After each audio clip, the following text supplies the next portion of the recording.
واخيرا التحديث الجديد اللي هيزود انتشار الفيديوهات بتاعتكم على اليوتيوب اكتر واكتر.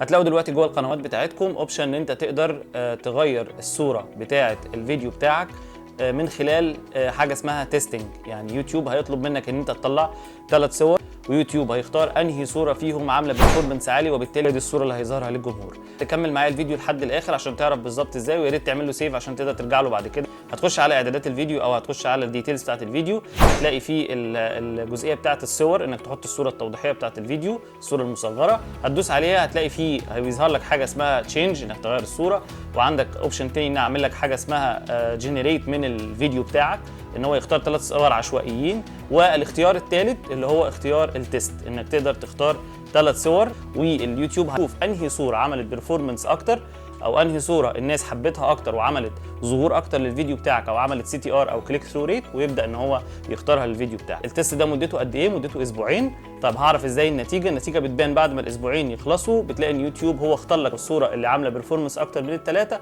ويقدر يحطها على الفيديو بتاعك. يا ريت تعملوا سيف للفيديو وشير عشان بقيه الناس تستفاد منه. بشكركم جدا وبشكر متابعتكم.